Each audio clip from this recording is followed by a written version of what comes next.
So before we begin, we'd also like to acknowledge the traditional custodians of the land on which we gather today and pay respects to their elders past, present and emerging.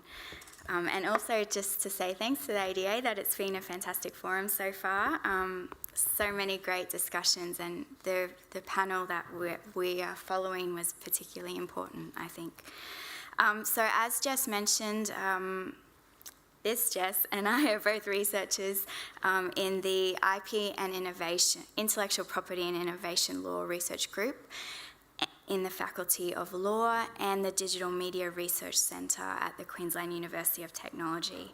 And today we are launching our report looking at the Australian creators and how they understand copyright law and the rules that they can follow when they are reusing content.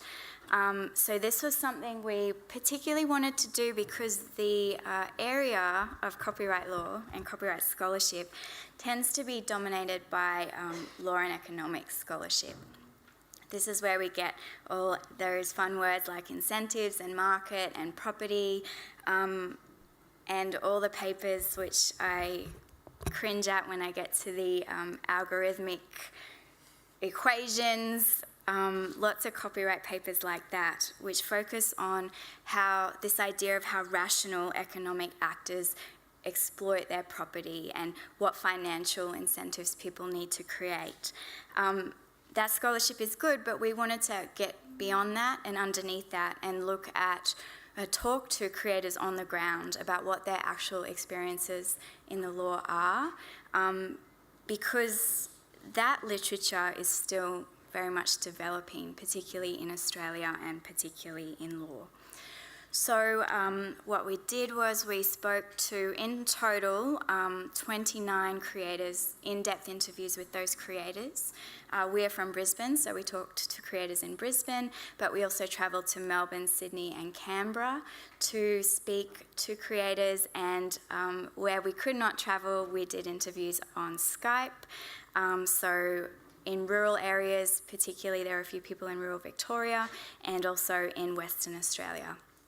And our main goal from these interviews was to just really understand the choices that creators make when they create and the extent to which those choices are influenced by copyright law, which is to say maybe not at all, maybe they weren't even thinking about copyright, and that's really what we wanted to discover. So these were interviews that were very much driven by the creators themselves, and we played very much of a listening role.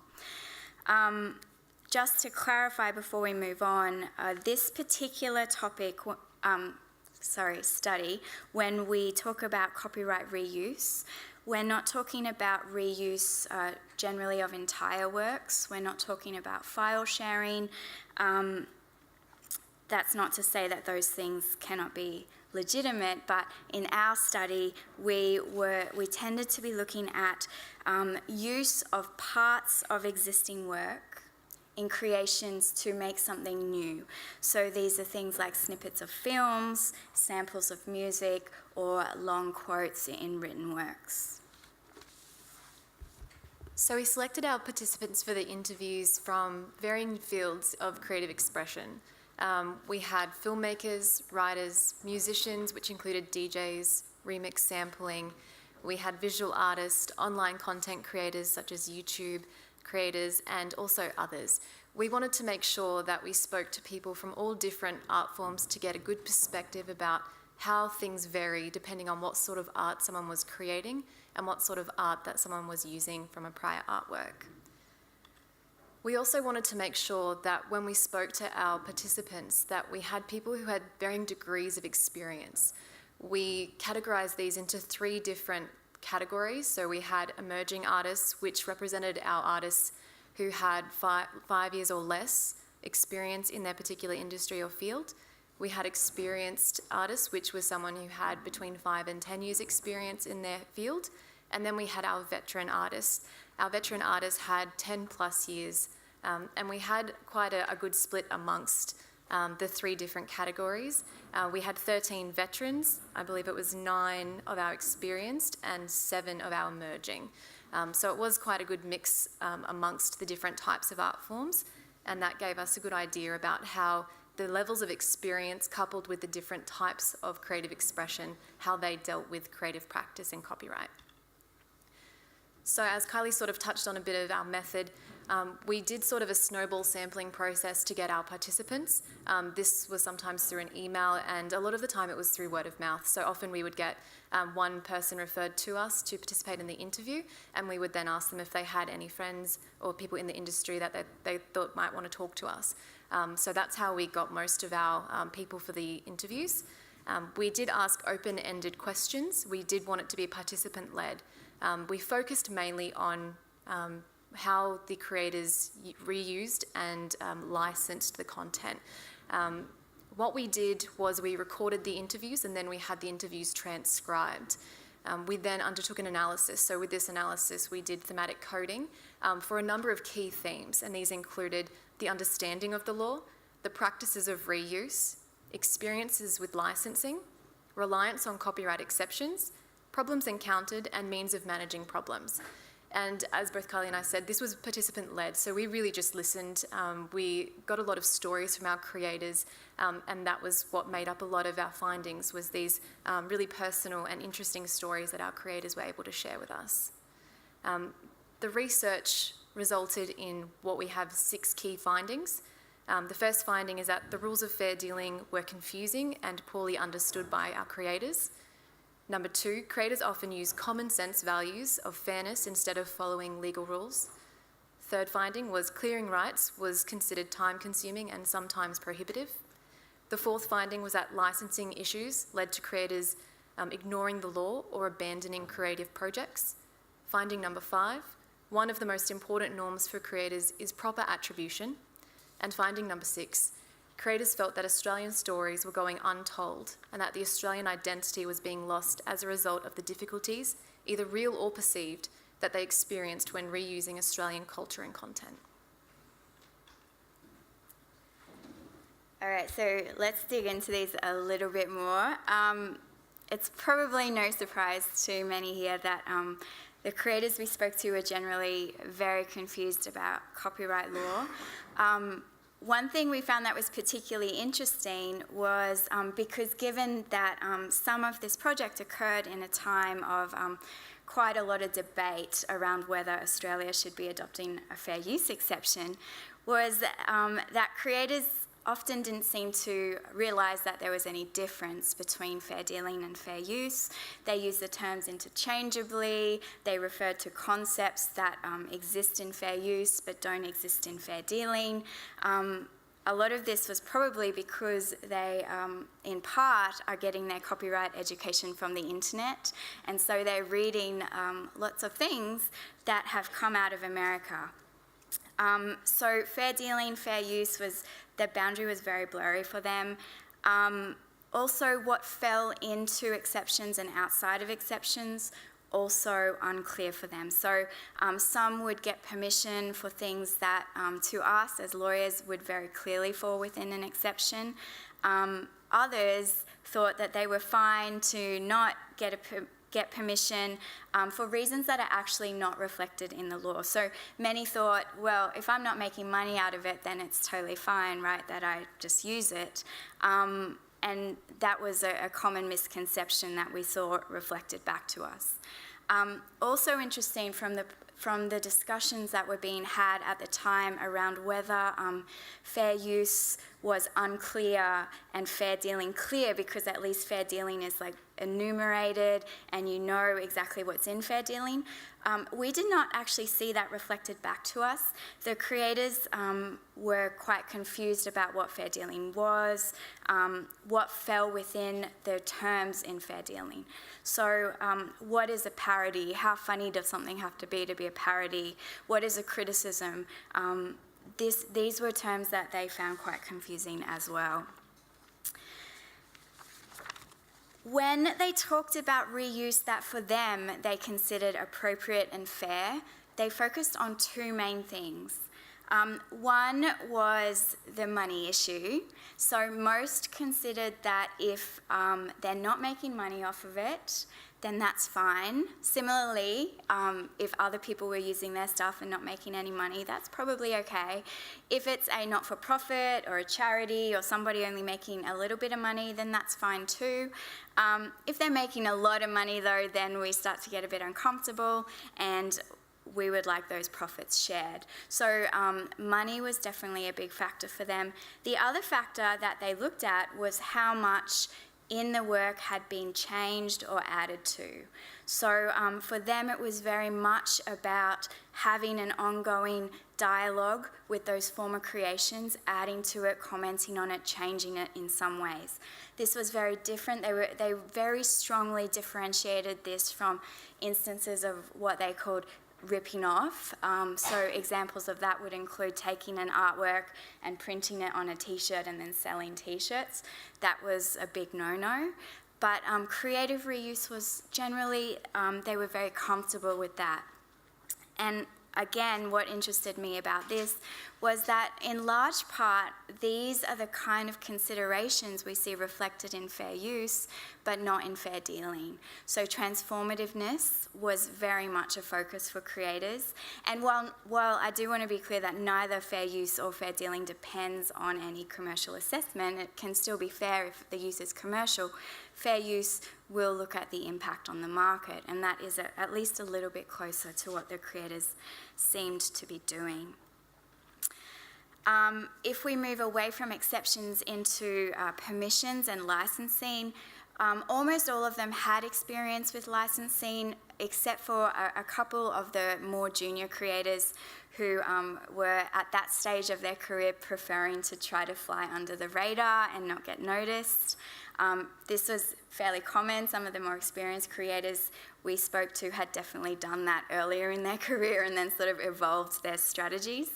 But for pretty much all of the people we spoke to who had experience with licensing, they talked about it as being incredibly frustrating and incredibly confusing. So I've got some terms there on the slide: stressful, terrifying, a nightmare, a total legal nightmare. Why was it a nightmare? One reason was time. I have an asterisk there after publisher just to note that I'm using publisher in the wide term, so not just book publishers, but rights holder bodies who might be controlling these copyrights. So when creators tried to request permission to use things, they often had to fill out forms or paperwork that was long and complex. It wasn't standard from publisher to publisher. We've seen this reflected in a few talks today, that wait times can be incredibly long. So they would sometimes wait months for a response. Sometimes they would wait a very long time and then just get a no. Sometimes they never got a response at all. Publishers would just ignore them, probably because it wasn't really worth their time to respond to small requests. Creators were left feeling extremely disrespected, like their time was not valuable. This was time that they felt they could be spending creating something. Instead, they were doing all this paperwork for no good reason that they could see. If you've managed to grab our report outside, there's quite a few little stories in that report. I did just want to share one quickly with you on this issue of time. So one of the creators we spoke to was a composer, or is a composer, a well-established, well-respected composer. Early in his career, when he was still a student, he composed some music and set a poem to the music. So he composed the music for the poem. This poem was by a well-known poet, but a long-dead poet. Not long enough that the stuff was out of copyright, but long enough that he was not getting any revenues from it, right? So it was a student work, so he just did it. And then this work got picked up to be performed in a play on the London stage, which was a massive deal for him as a student. At this point, though, he started to freak out because he hadn't got permission to use the poem. He wrote to the publishers, requested permission, explained the situation, didn't get a response, waited several months, still didn't get a response. By this time, he's getting quite worried because the play date is creeping closer and closer. So eventually, he ropes in one of his friends, and together they write new words to his music. And he described that as extremely difficult because he had written the music for this particular poem. So they had to find words that fit the music, but fit the meaning of the original words and the original message, but also fit the cadence and the rhythm of the music. And it took a while, it was painstaking, but they did it. The play was performed, it was a big success, everyone was happy. Roughly 1 year after the play was staged, he got a letter from the publishers granting him permission to use the poem. And this is probably a little bit more of an extreme example, but it's not a complete outlier. We heard lots of these stories of incredible delays in the licensing process. So Kylie spoke about the delay, and what I'm going to talk about is the other issue that our creators mentioned when dealing with licensing, which was fees. As any of you may know, fees to license something vary depending on what you're asking for and the size of the thing that you're asking for, and really whoever's in charge of it, in terms of who holds the rights to give you the license.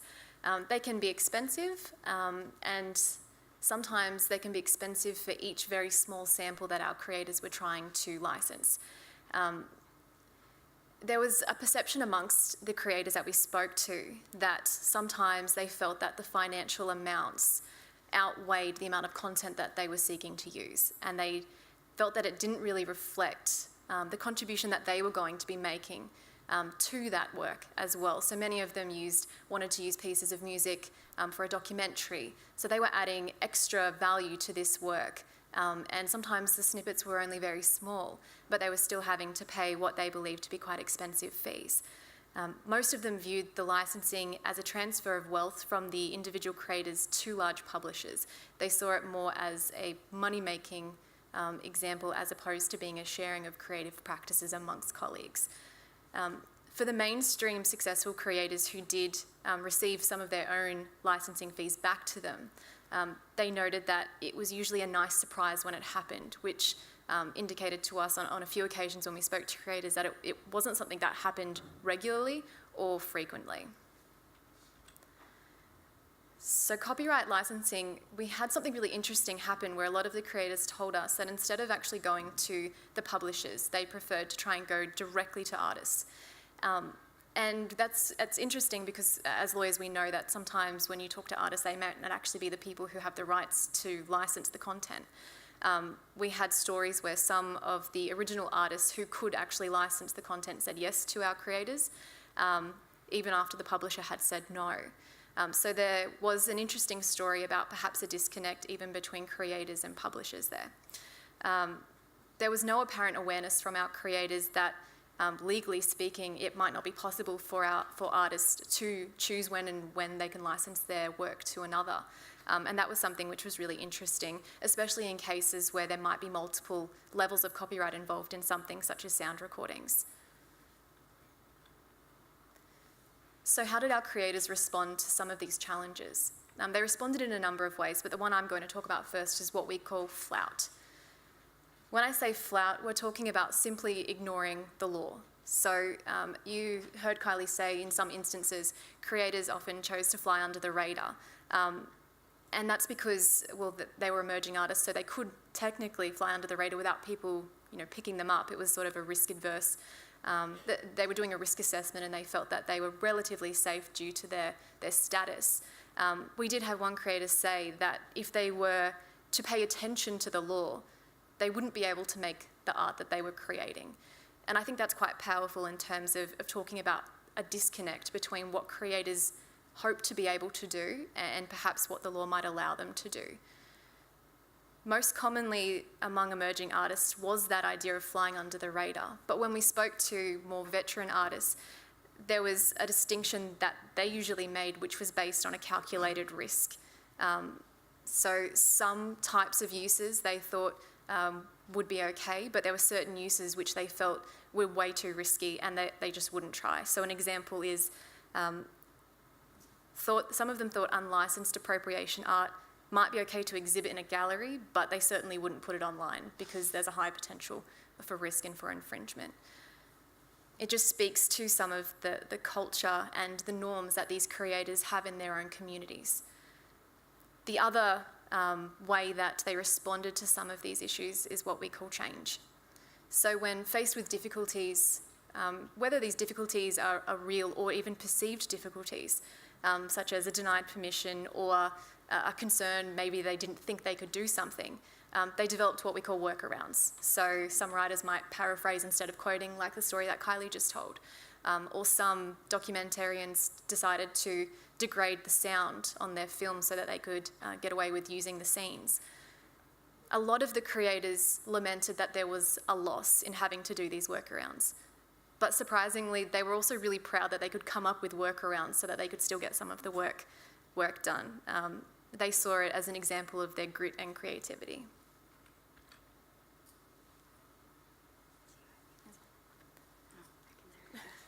All right, and the last trend we saw was that projects were sometimes abandoned or avoided altogether, and this is probably the saddest trend, that people self-censor. Some people had moved away from areas that they had been very productive in and enjoyed creating in simply because they felt like it was too risky. So these were areas like appropriation art and music sampling. Ideas would get filtered out at early stages because licensing would be too expensive or the legals were too hard.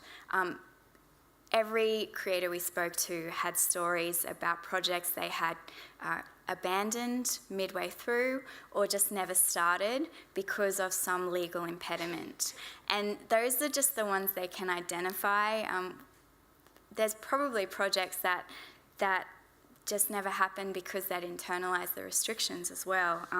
So our colleague, we did this work with Professor Patricia Ofterheider from the American University. She calls this imagination foregone. That sometimes we don't even know what's possible because we're self-censoring. We finished off our thematic analysis by looking at what is important to creators. And we found that creators have very, very strong norms around respect. This was the word they most commonly used, was respect. And respectful reuse for them meant some very clear things. It meant attributing, giving credit. It meant engaging in a dialogue with the works before them, not just ripping off, as I mentioned earlier. And it meant being respectful to other creators in the sense that if the person whose work they've used was not happy, then that was a conversation to be had. Often they were more than happy to adjust their work at that point if their original creator was upset. And this was about knowing the people within their own community, their own creative community. Often these communities were quite tight, and people at least knew of each other. People used other people's works because they respected those people, they wanted to honour them, they wanted to talk to their work. So of course they wanted that other creator to be happy. So they were very conscious that this is what they were doing and that this is something that they wanted everybody to be happy about, quite separate from the legal restrictions, particularly around the economics. They were also very conscious of their identity as Australian creators and that they were creating things that reflected their own Australianness. So quite a few creators lamented to us that these restrictions were preventing them from creating Australian stories. So for example, documentaries about the Australian music scene, anything that would be using Australian culture and they didn't know whether they could use it because it was risky, that was something they felt as very much of a loss. Just to finish off with some general observations from this project. We found that creators rely very heavily on zones of tolerated or unnoticed use. So for those who don't know, tolerated use was a term coined by Professor Tim Wu in the US, which is about those spaces that are technically infringing but are kind of tolerated, whether because it's too hard to sue or because people kind of don't really mind even though it's technically unlawful. So creators operated in these grey zones a lot. Some of those grey zones didn't have to be so grey. The exceptions we already have could have addressed some of that uncertainty, but creators didn't know about them or they didn't understand them, so those exceptions were underutilised. I do want to make clear, though, that it's not just about educating them about our current exceptions. I think we do have to question further the way the law deals with these sort of things. So, for example, there were many creators, for example, writers, who get permission and whose publishers require them to get permission for small quotes in their books, which may not be infringement in the first place. And I think that's something, those sort of practices are things we probably need to interrogate further. There were also very clear law norm gaps. So as I said, the creators had very clear ideas about respectful reuse and very clear norms. They focused on things like what they had added and the creativity they had contributed, whereas the law tends to focus just on the parts they've taken from an existing work. And I think that is where the law needs to meet the creators' needs better, rather than creators trying to fit themselves in the holes of the law. And there is, I think, scope to empower moral rights a bit further because attribution was incredibly important to all of the creators we spoke to. So our full report is now available via the QUT ePrints. It's free to access and download. And if you have any questions about it, both Kylie and I would love to hear from you. I'd also like to acknowledge the other members of our research team who aren't here today. As Kylie mentioned, Professor Patricia Ofterheide from American University and our colleague, Associate Professor Dr. Nicholas Souza. And we'd also like to thank the Australian Digital Alliance for their support. So there were some copies going around today from our report. I'm holding up one now. It does have a colourful front cover. And I have this copy, so if anyone doesn't have one and would like one, you're more than welcome to this one. Thank you very much for your time today, and I think we might have a couple of minutes for some questions.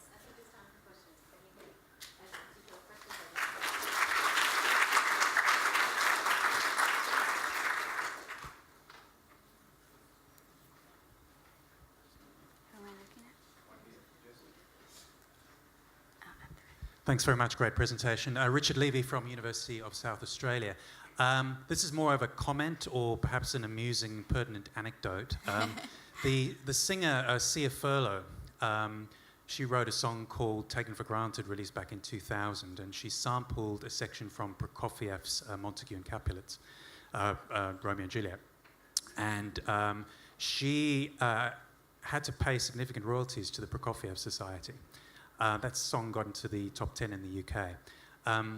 And a band in America called Blood Axis, more obscure, of course, they sold 10,000 albums. They sampled exactly the same piece, and they put Henry David Longfellow's poem "The Challenge of Thor" to that music. Completely got away with it. Not an eyelid battered, so to speak. So it's interesting how some artists can get away with it. It just goes under the radar, where with others it gets captured immediately. I think that contributes to that environment of uncertainty for many creators, definitely.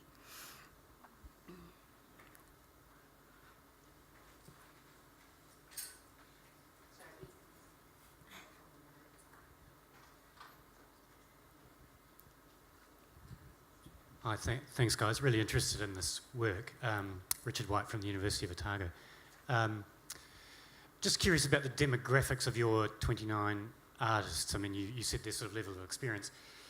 Did the top level, the veterans, as you call them, for example, were they people who had worked with publishers, or did you ask that kind of question about whether they'd had that kind of commercial relationship as part of their thing, or did they make a living off their work, or what was the sort of breakdown within those three subgroups? Yeah, sure. So the way we defined veteran was that they had an established reputation in their fields. Sorry, I'm just going back to the slide. And more than 10 years experience. Now, that doesn't necessarily equate to commercial success, but we did have, I would say from memory, 3 or 4 that were very commercially successful and made a living from being creators. Yeah. I guess what I'm getting at is, that changes the dynamic of your relationship with the commerciality of your work, and what you might consider acceptable for someone else to use that stuff. So did that come through differently with the different demographics, or was it It's kind interesting. of the same? I was expecting to see that a lot more. I used to work at the Arts Law Centre of Queensland, where we gave free advice to creators, and what I would often see was this sort of, the creators would come in one week really upset because they just wanted to create something and they couldn't use it, and then 2 weeks later the exact same people would be in really annoyed that somebody was using their stuff. And so I expected to see that sort of, disconnect a lot more, and one of the things that surprised me the most was that we just didn't. And I asked a lot of those sort of devil advocates questions. How do you feel about other people using your stuff? And they were mostly, maybe they were putting on a good face for us, I don't know, but they were mostly very, very open to that. They considered it to be flattering, particularly if it was more junior people using their stuff, emerging people. They wanted to support them. And they still had, I think, quite tense relationships with the copyright system, because even though they were commercially successful, these were still people who were using music samples or using snippets of things in their documentaries, and they still had to grapple with that process every day, even despite their own success.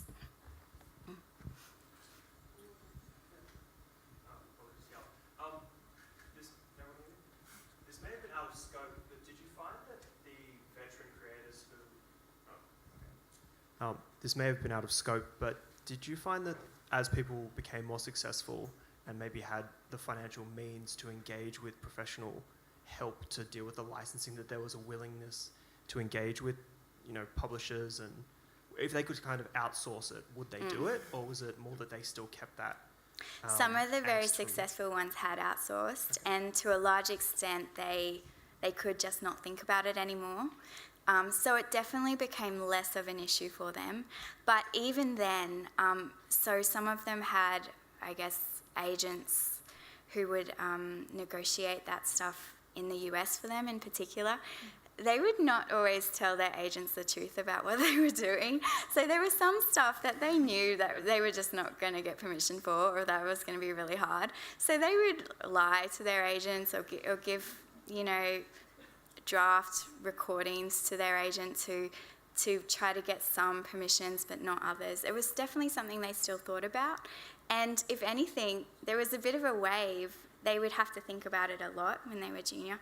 For a while they could forget about it, but one group in particular we spoke to who are quite famous were at the point where they were just sick of doing that. They were talking about almost going back to their earlier thing of just not caring and just doing what they felt like, because they were just tired of playing the game almost.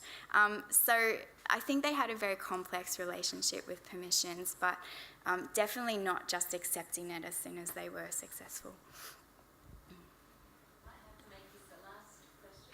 There's 2 last questions. Where are we? We've got Bronwyn right up there. Oh, we've got 1, 2, I think we've got 3 last questions. Sorry, last one. Has to be popular.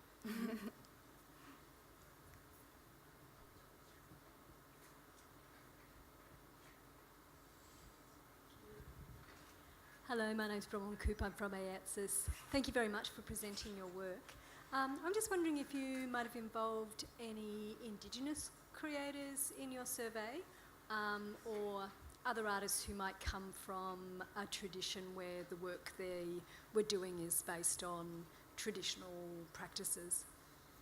Do you want to say that one? Or So we did interview with some Indigenous artists. There was actually an interesting story that we were told by one of our creators who was trying to recreate some stories, and they wanted to make them into a play. And there was difficulty with trying to clear rights, because it's difficult to know who has the rights to give that particular person to make these particular plays. So I believe, and we didn't have a lot of creators in this space, but the creator we did get to speak to about this particular experience, unfortunately it ended up being one of these projects which had to be abandoned, because it was just difficult at that particular time to be able to clear the rights.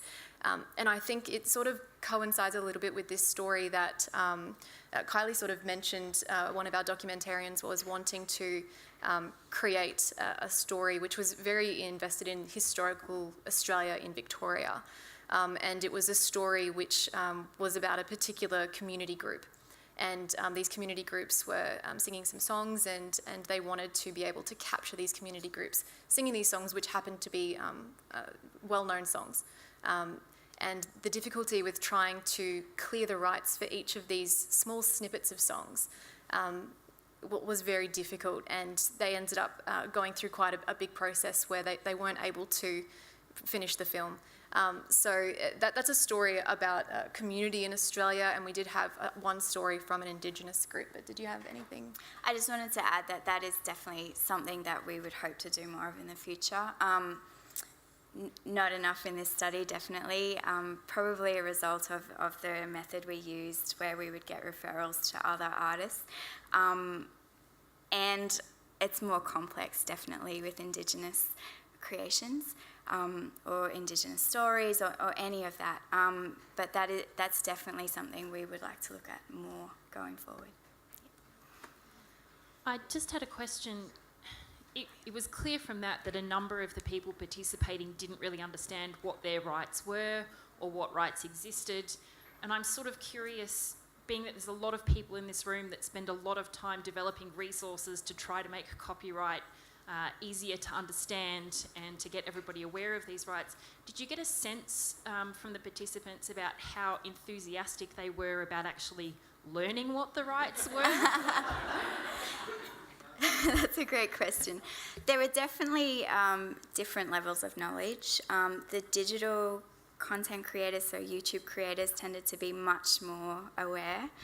And invested in being aware, because they were managing their own YouTube accounts and their strikes and things like that. So they needed to know that. I think the problem is not that they were not interested in knowing, and not that they didn't know some things, but that all of the information they'd been exposed to tends to be very risk averse. And that's, as lawyers, we tend to fall into that, right? You don't want to be advising people to do things that might get them in trouble.